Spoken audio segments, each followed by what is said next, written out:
Buenas noches para todos, compañeros del pregrado de Administración de Riesgos, Seguridad y Salud en el Trabajo de la Universidad Militar Nueva Granada. Cordial saludo a la profesora Patricia Londoño Pérez, profesora de la materia Medicina Preventiva del Trabajo. En la noche de hoy, con mi grupo de trabajo, conformado por el señor Jorge Aldemar Peña Díaz, la señorita Marcela Agudelo Bolívar y quien le habla, Luis Alejandro Blanco Blanco, nos correspondió el realizar la revista referente al sistema muscular esquelético. A continuación, evidenciamos el índice. El primer tema que se va a tratar es la anatomía y la fisiología del sistema óseo muscular. La segunda intervención la va a realizar mi compañera Marcela Agudelo Bolívar, que va a tratar de las enfermedades laborales versus las ocupaciones. Y por último, mi compañero Jorge Aldemar Peña Díaz intervendrá con las intervenciones de prevención desde la seguridad y salud de los trabajadores. La anatomía. Posteriormente evidenciamos el esqueleto en la parte visión anterior y la parte visión posterior, donde evidenciamos el cráneo, la columna cervical y los diferentes huesos que conforman, es decir, o todos los huesos que conforman el esqueleto humano, resaltando los más importantes, entre ellos la clavícula, el codo, el húmero, el radio, el cúbito, las extremidades superiores, la cadera y las extremidades inferiores. La fisiología del sistema osteomuscular. ¿Qué es el sistema osteomuscular? También llamado esqueleto, es el encargado de propiciarle la estructura del cuerpo. El sistema esquelético incluye las articulaciones, los cartílagos y los ligamentos, que son las cuerdas fibrosas que unen a los huesos y las articulaciones. ¿Cuáles son las funciones de los huesos? En primer lugar, los huesos dan soporte.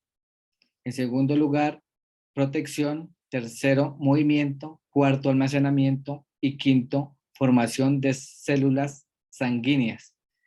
Es donde se produce el proceso de hematopoiesis y se realizan las actividades de tuétano de determinados huesos. Clasificación de los huesos. Los huesos se clasifican en huesos compactos, es denso y tiene un aspecto más suave y homogéneo, y el hueso esponjoso consta de pequeñas partes de hueso con forma de alfiler y muchos espacios abiertos. La clasificación se clasifican en 4 grupos, que son los huesos largos, huesos planos, hueso corto y hueso irregular. Se evidencia la explicación de cada uno de los huesos. Por ejemplo, el hueso largo suele ser más largos que anchos. Por regla general poseen un eje con una cabeza en cada extremo. Un ejemplo de estos es el fémur, que es el hueso de las extremidades inferiores. Además de esto, pues tenemos el esqueleto de la cabeza. Como se evidencia, tenemos la vista lateral del cráneo humano, vista anterior del cráneo humano, vista superior del cráneo humano y la vista inferior, donde se denotan cada uno de los huesos en las diferentes vistas. Un ejemplo, pues los huesos del cráneo humano en la vista lateral, el hueso etmoides, hueso lagrimal, hueso nasal, hueso cigomático, el maxilar, etc. Continuamos con los huesos de la cintura escapular, la clavícula y el omóplato, que sirven como apoyo a las extremidades superiores, las costillas que protegen a los pulmones formando la caja torácica. La clavícula es un hueso fino doblemente curvado. Se une el manubrio del esternón. En este caso se evidencia aquí la fotografía, el esternón en la parte amarilla. Eh, Continuamos con la caja torácica, que está conformada por la columna vertebral, el esternón, las costillas y las vértebras, que son de diferentes tipos. Podemos evidenciar las costillas verdaderas, costillas falsas y las costillas flotantes. El esternón, que es esta parte que, que tiene varias partes como el manubrio, ángulo esternal, cuerpo, articulación, etcétera. La columna vertebral. La columna vertebral o espina dorsal abarca desde el cráneo al que apoya hasta la pelvis, donde transmite el peso corporal a los miembros inferiores. Antes del nacimiento, la espina dorsal consta de 33 huesos separados que se denominan vértebras. Estas vértebras son 24 huesos. Las 7 vértebras del cuello son las vértebras cervicales, las 12 siguientes son las vértebras torácicas y las 5 restantes que soportan la espalda inferior son las vértebras lumbares. A continuación se evidencia la columna vertebral con las diferentes partes, la parte anterior y posterior, y las diferentes vértebras, por ejemplo, el atlas y axis, las vértebras torácicas en sus diferentes vistas, y las vértebras cervicales y lumbares, como se evidenciaron anteriormente, con las diferentes partes. Esta es la vista, se evidencia también la vista posterior del sacro y el coxis en esta fotografía. En esta fotografía nos evidenciamos las partes de las vértebras y la posición donde se encuentra cada una de estos grupos de vértebras. Continuamos, después de ello, tenemos los huesos de la cintura pélvica, que es la pelvis del hombre y la pelvis de la mujer con las diferentes partes. Esto es por parte de la cintura, pues un ejemplo más claro ahí de los huesos de la cintura. Los huesos de los miembros superiores encontramos el brazo, el antebrazo. El brazo está conformado por un solo hueso, que es el húmero, que es un tipo de hueso típico que es largo. En esta fotografía se evidencia el brazo. El antebrazo encontramos el radio y el cúbito. En esta fotografía podemos evidenciar el cúbito y el radio. Y esta fotografía evidenciamos el hueso largo, que es el húmero, en la vista anterior con corte longitudinal en el extremo proximal. Huesos de las extremidades superior derecha, vista anterior, tenemos el húmero, el radio y el cúbito. Los huesos carpianos, huesos metatarsianos y las falanges, perdón. Evidenciamos los huesos de las manos, que está compuesta por carpianos, metacarpianos y falanges. Continuamos con los huesos de los miembros inferiores. En esta fotografía se evidencia el miembro superior, la pierna y pie derecho, vista anterior, con los diferentes músculos. Por ejemplo, el músculo peroneo largo, la rótula, músculo vasto lateral, músculo vasto medial. El músculo, el fémur o hueso del músculo es el único hueso del muslo. Se trata del hueso fuerte y pesado del cuerpo, es el hueso que tenemos más fuerte en el cuerpo. Evidenciamos la fotografía del pie y las falanges del pie. El sistema óseo muscular pues, está conformado por articulaciones. Las articulaciones, la función es mantener los huesos juntos firmemente, pero también proporcionan movilidad al rígido esqueleto. Las articulaciones tienen varias clasificaciones, que articulaciones fibrosas, cartilaginosa y segovial. Y evidenciamos las características, los tipos y la movilidad de cada una de ellas. Y por último, En esta fotografía evidenciamos las diferentes articulaciones. En la parte izquierda, las articulaciones cartilaginosas, en las del centro, las fibrosas, y las de la derecha, las segoviales. Y finalizo mi tema del músculo esquelético, del sistema musculoesquelético con los músculos. La función de los músculos es producir movimiento, es una función común de todos los tipos de músculos.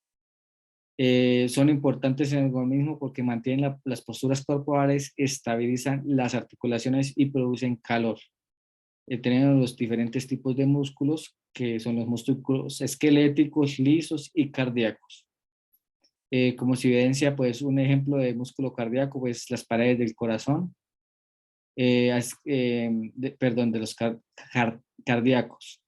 Un ejemplo de los esqueléticos son los que están adheridos a los huesos, o en el caso de algunos músculos faciales a la piel, y los lisos principalmente en las paredes de los órganos viscerales, que son huecos, no el corazón.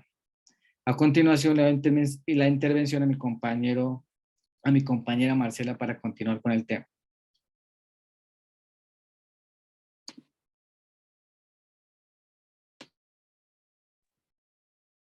Gracias, Alejo. Bueno, entonces, continuando, vamos a hablar de las enfermedades de origen musculoesquelético. Aquí es muy importante que recordemos el decreto 1477 del 2014, que es donde se encuentran pues, los cuadros de las enfermedades que se han incluido en Colombia a través de los últimos años. Bueno, recordemos que según este decreto se define como enfermedad laboral aquella que es contraída como resultado de la exposición a factores de riesgo de la actividad laboral o del medio en el que el trabajador se ha visto obligado a trabajar. Bueno, pero ¿qué es esto? Bueno, esto es una lesión física originada por trauma acumulado que se desarrolla gradualmente sobre un periodo de tiempo específico como resultado de repetidos esfuerzos sobre una parte específica del sistema musculoesquelético. Según la sigla, los DME, que son los desórdenes musculoesqueléticos, son el principal grupo de diagnóstico en el proceso de origen y pérdida de capacidad laboral en Colombia. Pues nosotros leíamos que pues son una de las principales causas pues de desórdenes y de enfermedades que se generan es por este tipo de problemas y enfermedades. Bueno, dentro de las más comunes tenemos una que se llama tendinitis del manguito rotador. Esto es una inflamación de los tejidos, es decir, de los tendones que conectan a los músculos y los huesos en el hombro, como lo podemos ver en la imagen. Esto se causa por el uso excesivo y las lesiones son causas comunes de la tendinitis del manguito rotador. Dentro de los síntomas encontramos un dolor sordo y rigidez alrededor de la articulación del hombro. Dentro de las medidas o dentro de lo que mandan cuando se presentan este tipo de síntomas es el reposo, las compresas de hielo y los analgésicos también pueden ser de mucha ayuda. En ocasiones también se puede requerir de inyecciones de esteroides y de fisioterapia. Bueno, dentro de otra de las enfermedades que es muy común es la bursitis. La bursitis se genera en el codo, es la inflamación de las almohadillas que son llenas de líquido, como podemos ver en la imagen que se les llama las bolsas sinoviales, y estas funcionan como amortiguadores en las articulaciones. Entonces la bursitis suele ocurrir en las articulaciones que hacen movimientos muy frecuentes y repetitivos. Los síntomas son dolor, hinchazón y rigidez. Las zonas más comunes son las rodillas, los hombros, los codos y las caderas. El tratamiento incluye reposo, compresas de hielo y analgésicos y pues en muy pocos casos requiere de cirugía. Bueno, este es uno muy común, ese lo escuchamos muchos, que es el síndrome del túnel carpiano, que es cuando el nervio medio sufre una compresión a nivel de la muñeca, lo que ocasiona un entumecimiento o dolor. No bajes ahí, para ahí un poquito, por favor. Ahí. Entonces, bueno, los síntomas es ese entumecimiento, ese hormigueo en la mano y en el brazo, porque hay un pinzamiento del nervio de la muñeca, como lo vemos en la imagen. La anatomía de la muñeca, las condiciones de salud subyacentes y los patrones de uso de la mano pueden causar el síndrome del túnel carpiano. Los síntomas principales son el dolor en las manos y en los brazos, como les decía, como el hormigueo y el entumecimiento. Esto se da mucho cuando se usa de manera repetida la mano, como ya habíamos mencionado anteriormente. Dentro de los tratamientos se puede incluir también el reposo de la mano, se usa hielo, también pueden colocar una férula en la muñeca y en ocasiones las inyecciones de cortisona y podría llegar también a haber cirugía. Bueno, otra enfermedad muy común dentro de los desórdenes musculoesqueléticos tenemos la tesoninovitis de Kervain. Este es un trastorno muy doloroso que afecta a los tendones que están ubicados en la muñeca del lado del pulgar, como podemos ver en la imagen. Los síntomas principales incluyen dolor y mucha sensibilidad en la muñeca, generalmente debajo de la base del pulgar. El tratamiento puede consistir en el uso también de medicamentos, se manda fisioterapia y en algunas ocasiones no muy frecuentes, pues la cirugía como tal. Cuando el tratamiento empieza a tiempo, generalmente podemos tener éxito y pues evolucionar con el tema.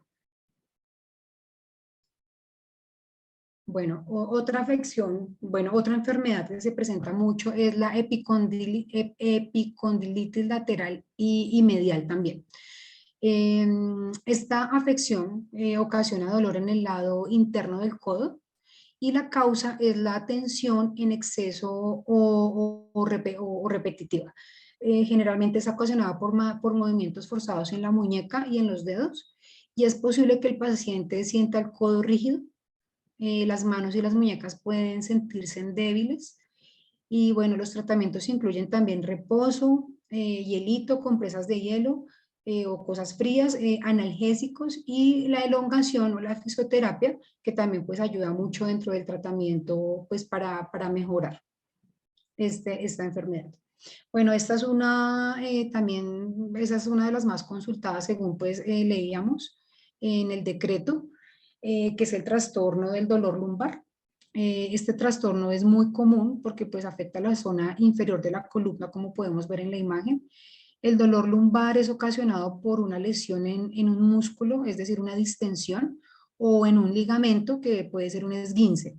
Las causas comunes pues son levantar objetos de forma incorrecta, tener una mala postura, pues cuando trabajamos varias horas sentados. También la falta de ejercicio regular genera mucho dolor en la columna y bueno, las causas más comunes son levantar objetos de forma incorrecta, la mala postura, la falta de ejercicio regular y las fracturas. Las hernias, se generan mucho las hernias de disco o la artritis. Y generalmente el único síntoma es pues efectivamente el dolor en la zona lumbar. Bueno, en esta figura pues nos muestra como las molestias musculoesqueléticas más frecuentes de acuerdo al sector, ¿sí? Entonces pues tenemos el sector de la agricultura, el de la industria, el de la construcción y de los servicios. Aquí pues podemos ver por los colores los porcentajes donde las personas más consultan por esta afección. Entonces pues bueno, eso es un dato muy interesante. Bueno, dentro de las enfermedades que se presentan de acuerdo a las profesiones, ¿sí? Tenemos la epicondilitis media, que era la que hablábamos, o comúnmente también conocida como el codo del golfista. Entonces, estas actividades son actividades que exigen al trabajador utilizar las manos para sujetar herramientas por periodos prolongados de tiempo. Por ejemplo, como máquinas neumáticas, perforadoras, mecánicas y herramientas análogas, perforadoras y de remachado. Entonces, esas profesiones, o sea, dentro de las profesiones que más sucede esta afección están los obreros de construcción, los talladores de piedra, laminadores, carpinteros, pulidores, herreros, personal de limpieza y los golfistas y los tenistas.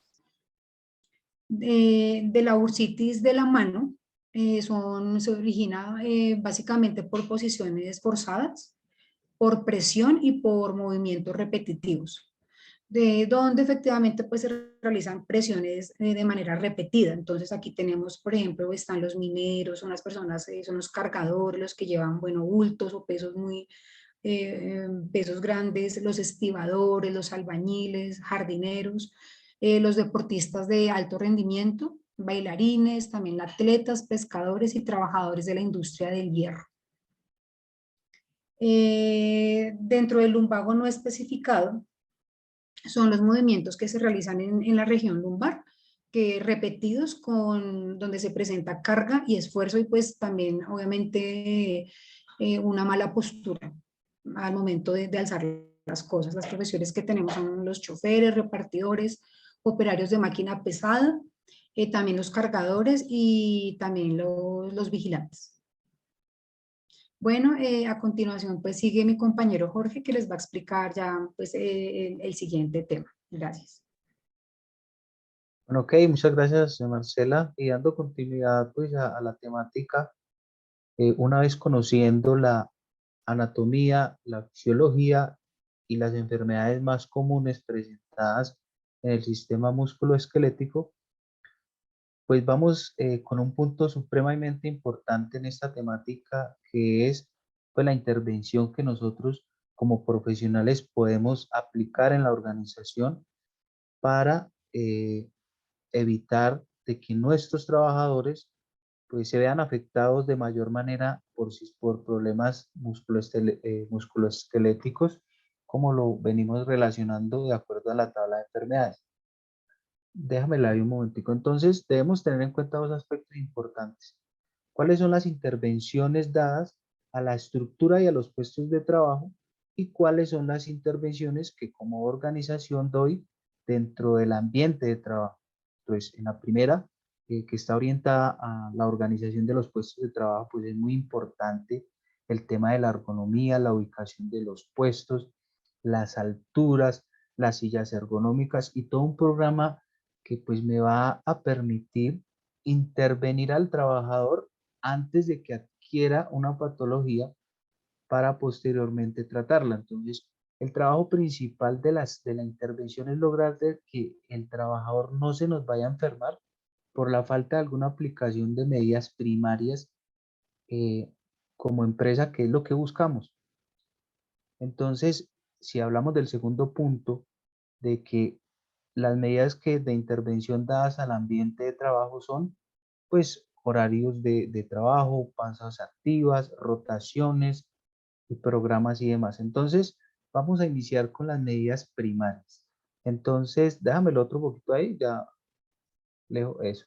Entonces, cuando miramos en la imagen, la postura es muy importante. Entonces, debemos hacer énfasis con nuestros trabajadores en los movimientos que ellos realizan, en la manera como se sientan, en la manera como se paran, las alturas de los puestos de trabajo, los cambios de posición, utilizar los reposapiés. Entonces son medidas primarias que de una u otra forma se consideran las más importantes, pues puesto que mencionaba anteriormente, que es lo que me va a permitir de que el trabajador no se me vaya a enfermar.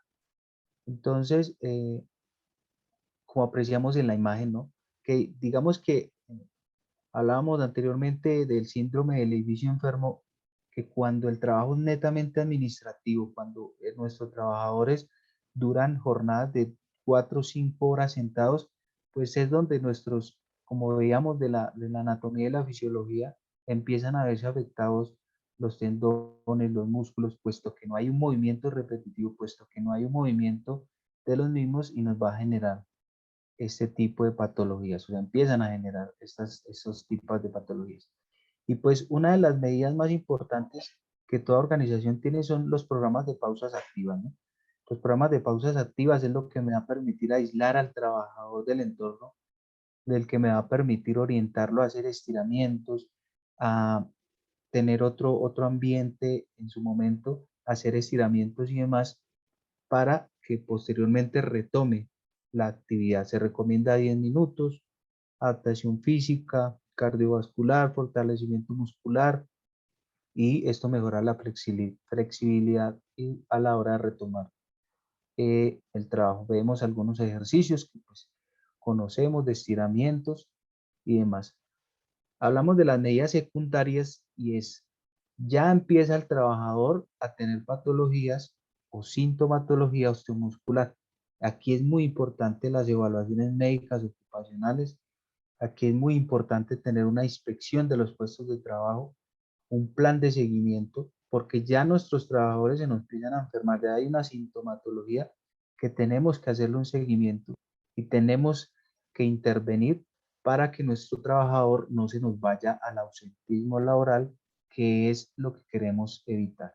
Entonces, más abajito decíamos que los exámenes ocupacionales son supremamente importantes porque es un diagnóstico que podemos obtener de nuestros trabajadores y podemos detectar la enfermedad a tiempo.